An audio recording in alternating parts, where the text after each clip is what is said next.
You know what I say to myself when I get home from work in the evening? I say, Dragoon, aren't you happy you own a PlayStation 4? And I go, yeah, Dragoon, I am. Why are you talking to yourself? The PlayStation 4, you gotta commend Sony. They have hit home run after home run, and picking just 6 exclusives is really stinking hard. Here's the deal. If you have a PlayStation 4 and you don't have a few of these games, what are you doing? Here are 6 of the best PlayStation 4 exclusives there are, plus 3 games that really I don't think are worth it. You know I love Horizon Zero Dawn. You know it. I gave it my number 2 spot on 2017 Game of the Year. I've talked about it constantly on the channel the last year. It's so good. It is so stinking good. And the fact that you can pick up the complete edition now with the Frozen Wilds DLC makes it an even better proposition. Hey, you know what? If you have a PlayStation 4 Pro, you get to experience what is, I think, the best looking console game to date in even better looking 2160 checkerboarded.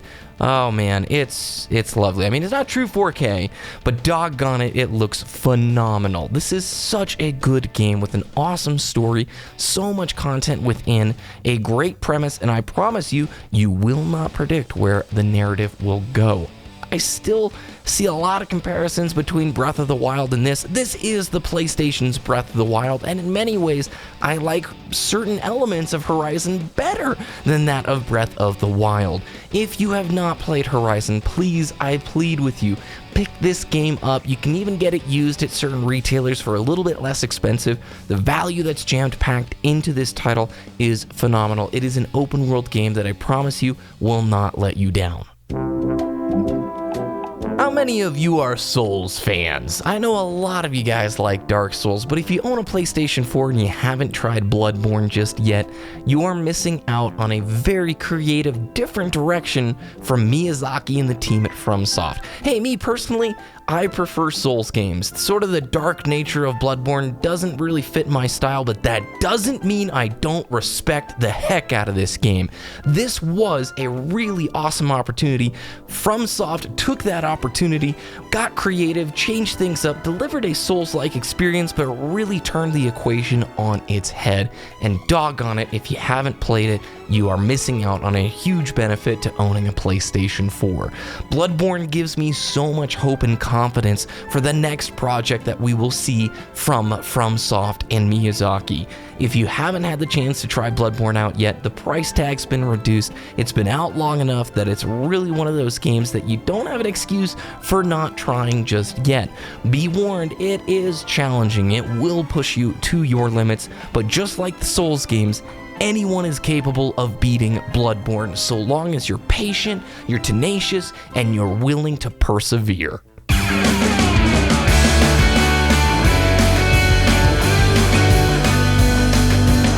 You can't talk about the PlayStation 4 without mentioning Uncharted 4. If you've never tried the Uncharted series, it's Indiana Jones meets a summer blockbuster film.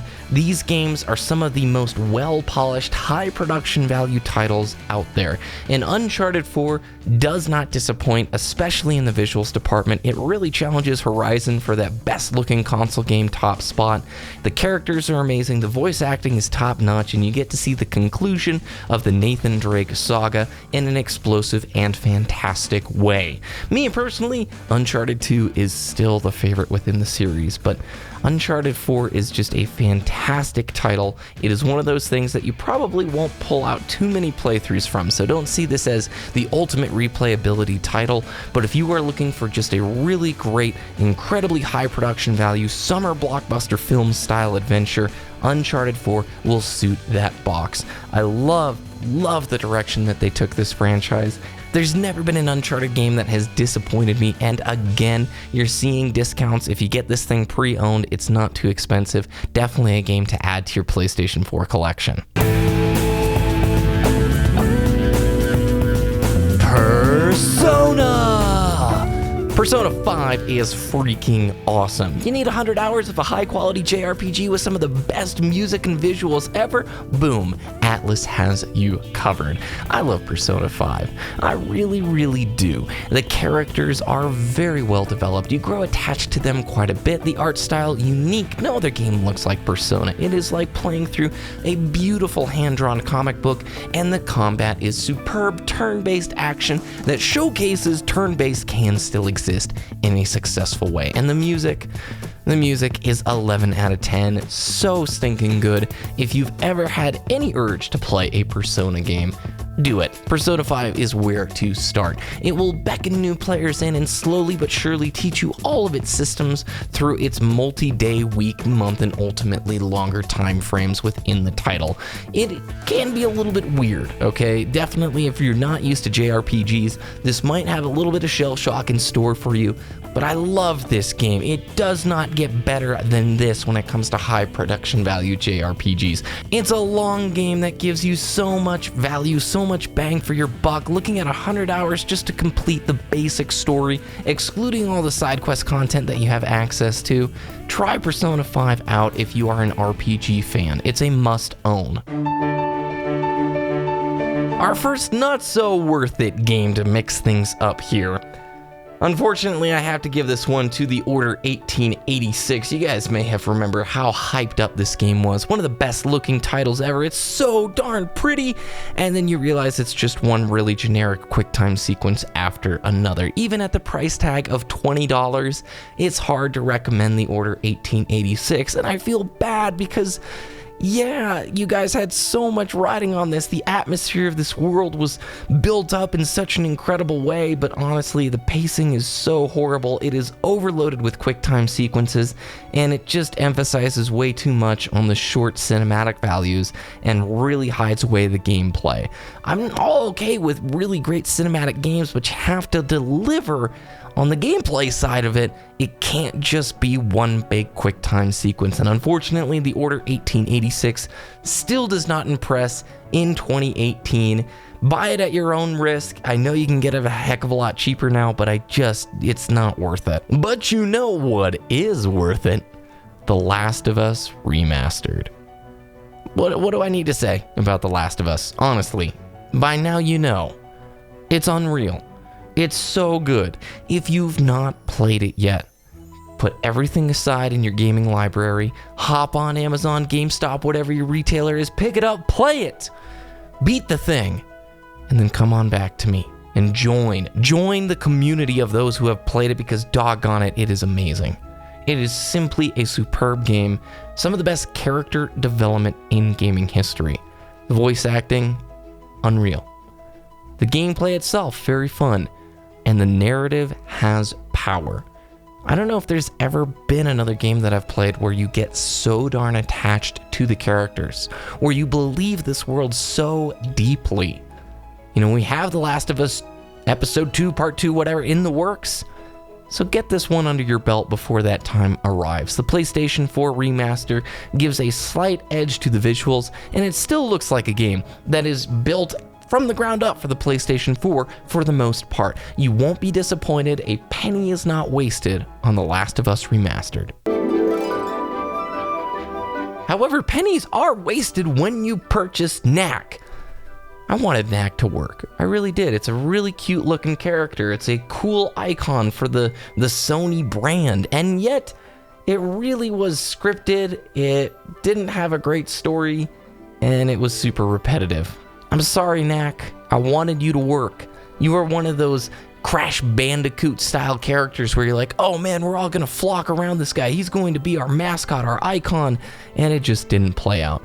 Just like the Order 1886, you can get Knack for a heck of a lot cheaper now, but I still don't think it's worth it. Sorry to any diehard Knack fans out there. I just feel like this is one of those great examples of an overhyped game from the the publisher and the owner of the system themselves, that didn't deliver and didn't give them the franchise that they hoped for from this character.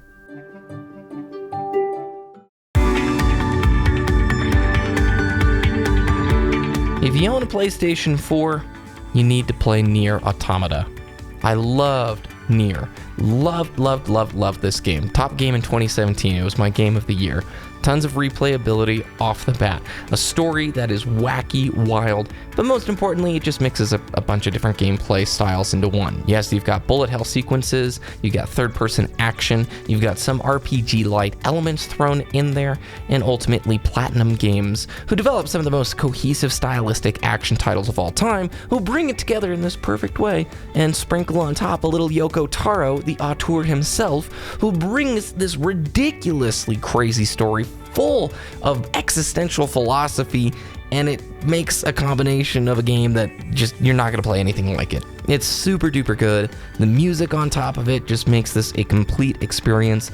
Please play this game. If you're not an action game fan, I don't know if it'll totally suit your needs. I just haven't heard back from anybody in my community and friend group who played the game who said, yo, I couldn't stand it, it was horrible. There's just so much depth, beauty, and immersion filled within Nier that I cannot recommend it highly enough. Love this game. Love it.